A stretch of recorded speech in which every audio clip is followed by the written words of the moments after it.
નમસ્કાર, સંદેશ ન્યૂઝમાં આપનું સ્વાગત છે। નમસ્તે ગુજરાત સાથે હું હિના। સૌપ્રથમ વાત કરવી છે વરસાદની। રાજ્યમાં ચોમાસું તો બેસી ગયું છે, પરંતુ વરસાદ ગાયબ છે। ચોમાસું બેઠાના 3 દિવસ બાદ પણ વરસાદ નહીં। જુલાઈમાં છૂટાછવાયા વરસાદની આગાહી। રાજ્યભરમાં 2-3 જુલાઈએ વરસાદ રહેવાની સંભાવના છે, તો 1 જુલાઈએ માછીમારોને દરિયો ન ખેડવા માટે સૂચના આપવામાં આવી છે। જ્યારે આજે બનાસકાંઠા, સાબરકાંઠા, થરાદમાં વરસાદની આગાહી છે। પાટણ, અરવલ્લીમાં વરસાદની શક્યતા છે। પંચમહાલ, દાહોદ, મહીસાગરમાં પણ વરસાદ રહેશે। સુરત, ડાંગ, તાપી, વલસાડમાં પણ વરસાદની શક્યતા વ્યક્ત કરવામાં આવી છે। નવસારી, દમણ, દાદરા નગર હવેલીમાં પણ આગાહી કરવામાં આવી છે। તો સૌરાષ્ટ્રની વાત કરીએ તો કચ્છ, રાજકોટ, સુરેન્દ્રનગર, જૂનાગઢમાં પણ વરસાદ રહે એવી શક્યતા છે। અમરેલી, ભાવનગર, મોરબીમાં પણ વરસાદની આગાહી છે। આ તરફ ગીર સોમનાથ અને બોટાદ, દીવમાં પણ આગાહી છે। 40 થી 60 કિલોમીટર પવને ઝડપે પવન ફૂંકાય એવી શક્યતા।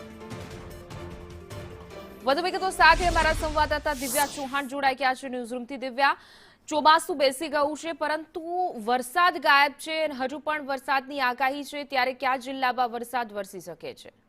રાજ્યમાં ચોમાસું બેઠું છે, પરંતુ ચોમાસાની ગતિ ખૂબ જ ધીમી છે। તેના કારણે અન્ય વિસ્તારોમાં વરસાદની હજી ઘટ જોવા મળી રહી છે। જ્યારે દક્ષિણ ગુજરાતમાં ચોમાસાની અસર છે તે યથાવત જોવા મળી રહી છે। ત્યારે અલગ અલગ વિસ્તારોમાં જો વાત કરીએ તો અલગ અલગ વિસ્તારોમાં પણ આ જ પ્રકાર દક્ષિણ ગુજરાતના ભાગો, જેમાં સુરત, નવસારી, ડાંગ, તાપી સહિતના તમામ જે વિસ્તાર છે, જ્યાં આજે ભારે વરસાદ પડી શકે તેવી સંભાવના છે। તો સૌરાષ્ટ્રના ભાગોમાં પણ જૂનાગઢ, પોરબંદર, ગીર સોમનાથ, વેરાવળ સહિતના તમામ જે વિસ્તારો છે ત્યાં પણ આજના દિવસે વરસાદ પડી શકે તેવી સંભાવના વ્યક્ત કરવામાં આવી છે।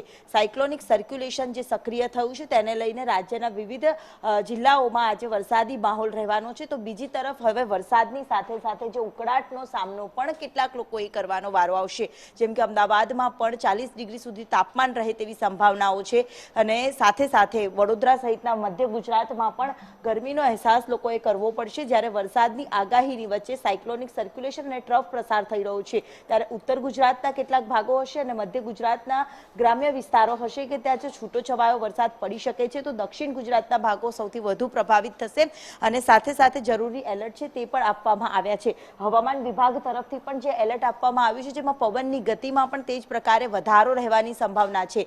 તો ઉત્તર ગુજરાતના કેટલાક ભાગો કે જેમાં બનાસકાંઠા, પાટણ, મહેસાણા, સાબરકાંઠા સહિતના તમામ જે વિસ્તાર છે જ્યાં પવનની ગતિમાં વધારો થાય અને છૂટો છવાયો વરસાદ પડી શકે છે। તો બીજી તરફ અરવલ્લી, મહીસાગર, પંચમહાલ સહિતના વિસ્તારો, દાહોદ, છોટા ઉદેપુર સહિતના વિસ્તારોમાં પણ આજે વરસાદ પડી શકે તેવી સંભાવના છે, અને જેને ઓરેન્જ એલર્ટ તરીકે પણ જાહેર કરવામાં આવ્યું છે। ત્યારે સૌરાષ્ટ્રના ભાગોમાં પણ પવન સાથે વરસાદ રહેવાનું અનુમાન કરવામાં આવ્યું છે। તો કચ્છમાં પણ છૂટો છવાયો વરસાદ પડી શકે છે। રાજ્યભરમાં વરસાદી માહોલ રહેવાનું અનુમાન છે। સાથે સાથે ગરમીનું પ્રમાણ છે જે સતત વધી રહ્યું છે, કે ભેજના પ્રમાણમાં વધવાના કારણે કેટલાક જિલ્લાઓમાં 40 ડિગ્રી સુધીનું તાપમાન રહ્યું છે, જેમાં અમદાવાદ, ગાંધીનગર સહિતના વિસ્તારોમાં ગઈકાલે 24 કલાક સુધીનું તાપમાન પર નજર કરીએ તો 40 ડિગ્રી સુધી તાપમાન રહ્યું છે, અને આગામી 3 દિવસ સુધી આ જ પ્રકારનું તાપમાન યથાવત રહે તેવી સંભાવના પણ હવામાન વિભાગ તરફથી દર્શાવવામાં આવી છે। આ વખતે ગુજરાતમાં ચોમાસું મોડું આવ્યું છે।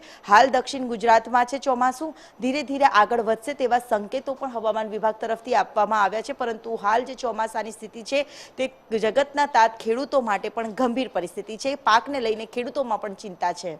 જી બિલકુલ દિવ્યા, સમગ્ર માહિતી બદલ આભાર।